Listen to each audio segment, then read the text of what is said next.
100 शब्द प्रति minute dictation start करते हैं 5 सेकंड बाद।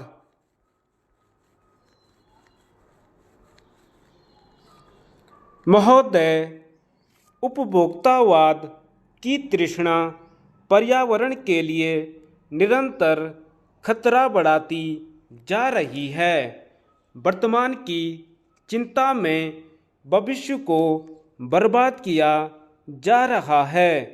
अंधाधुंध विकास की दौड़ में पर्यावरण को प्रदूषित करके लोगों के स्वास्थ्य तथा जीवन से खिलवाड़ करना कानूनी अपराध होने के बावजूद बड़े बड़े कारखाने वायुमंडल में विषैला धुआं तथा नदियों में विषाक्त कचरा निर्बाध रूप से बहा रहे हैं।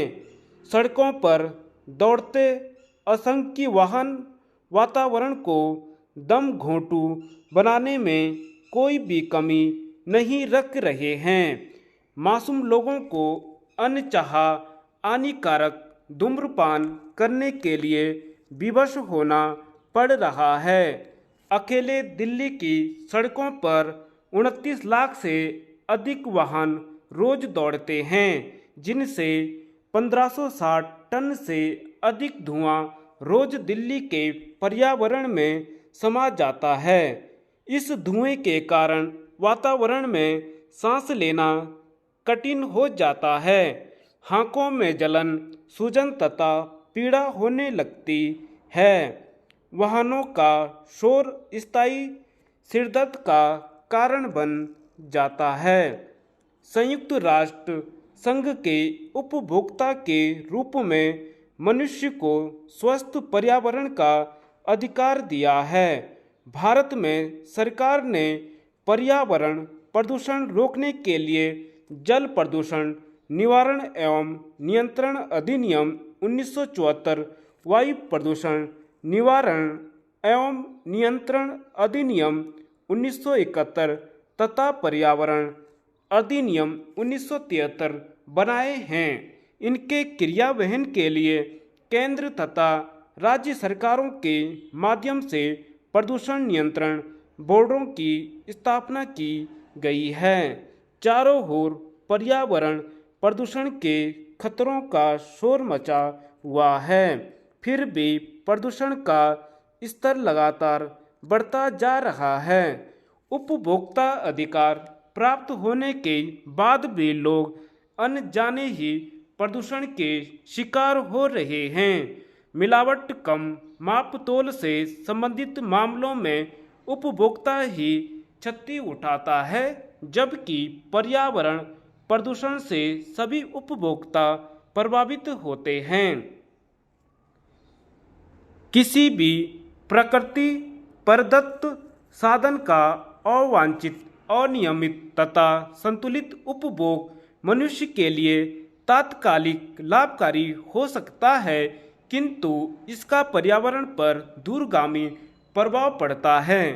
पर्यावरण से की गई अटधर्मी पूर्ण छेड़छाड़ के दुष्परिणाम एक और बड़ी बड़ी दुर्घटनाओं के रूप में मनुष्य भुगतता आया है, तो दूसरी ओर संपूर्ण जीव जगत छेड़छाड़ से हुए पर्यावरण प्रदूषण व असंतुलन का किसी न किसी रूप में लगातार शिकार हो रहा है।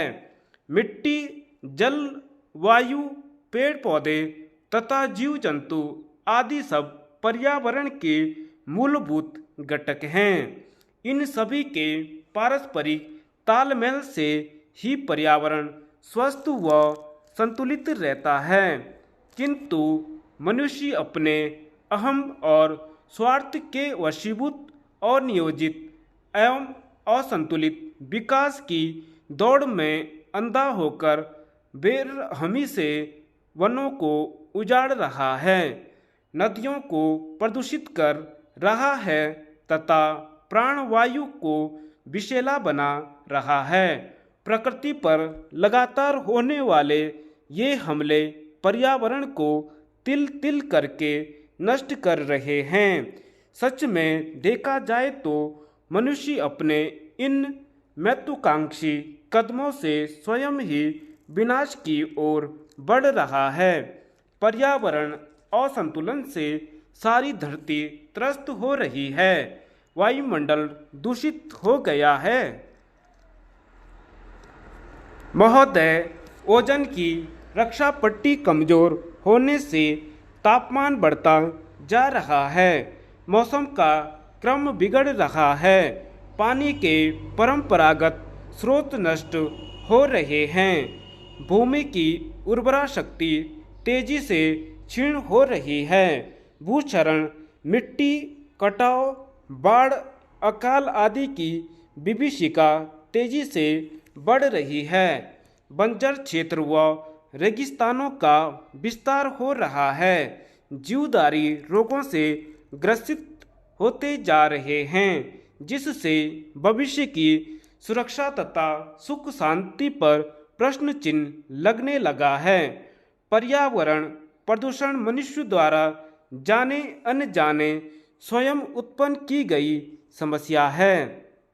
तीव्र औद्योगिकीकरण, वनों के बेरोक-टोक कटाव, नदियों में कूड़े कचरे का प्रभाव, कृषि में रसायनों का असंतुलित प्रयोग और निरंतर तेजी से बढ़ती जनसंख्या आदि द्वारा पर्यावरण को बिगाड़ने के लिए मनुष्य पूरी तरह से जिम्मेदार है। पर्यावरण से खिलवाड़ करने वाले मनुष्य मूर्ख कालिदास की तरह उसी डाली को काटने का यत्न कर रहा है जिस पर वह बैठा हुआ है। कालांतर में पर्यावरण का प्रदूषण मनुष्य के लिए नहीं, सभी जीव जंतुओं के लिए अभिशाप बन जाएगा। आगे आने वाली पीढ़ियां इस अभिशाप के लिए पूर्वजों को कोसती रहेंगी। पर्यावरण प्रदूषण का क्षेत्र निरंतर बढ़ता जा रहा है। यूं तो प्रदूषण संपूर्ण वायुमंडल को प्रभावित करता है, फिर भी शहरी क्षेत्रों में इसका प्रभाव अधिक रहा है। अब पर्यावरण प्रदूषण के कदम गांवों की ओर भी बढ़ते जा रहे हैं। पर्यावरण मुख्यतः 5 रूपों में प्रदूषित होता है। वायु प्रदूषण एक अत्यंत गंभीर समस्या है। इससे मानव जाति व अन्य जीवों के स्वास्थ्य तथा जीवन के लिए खतरा होता है। कल कारखानों से छोड़े गए धुएं व धूल के कणों तथा नाना प्रकार के गैसों, सड़कों पर दौड़ते मोटर वाहनों के धुएं आदि से वायुमंडल तेजी से प्रदूषित होता जा रहा है। शहरों के घोट भरे वातावरण में सांस लेना दुभर हो गया है। उदाहरण के लिए उत्तर प्रदेश की प्रमुख मंडी आपुड़ में स्थापित सरेस मिलों में से आती दुर्गंध नगरवासियों का सिरदर्द बनी रहती है। कारखानों, फैक्ट्रियों के नगरों में रात को सोने के बाद सुबह को धुएं की काली परत जमी हुई मिलती है। स्वतः ही अनुमान लगाया जा सकता है कि विषाक्त गैसें श्वास द्वारा मनुष्य के फेफड़ों में जाकर स्वास्थ्य पर कितना कुठाराघात करती होंगी। एक वैज्ञानिक रिपोर्ट के अनुसार वायुमंडल में विषाक्त रासायनिक पदार्थ गैसों के रूप में इतनी तेजी से छोड़े जा रहे हैं कि उनके प्रभावों का विश्लेषण कर पाना असंभव होता जा रहा है। वायुमंडल में फैली हुई विषाक्त हवाएं दूर जाकर वर्षा के साथ धरती पर बरसकर कृषि, वनस्पति और वनों को क्षति पहुंचाती है। अनेक देशों में तेजाबी वर्षा इसी वायु प्रदूषण का परिणाम है। मानव इतिहास में वायु प्रदूषण से हुई मौतों का व्यापक लेखा है। 1972 में लंदन के ब्लैक फॉग में सल्फर डाइऑक्साइड गैस के कारण लगभग 5000 व्यक्ति मौत की नींद सो गए थे। धन्यवाद।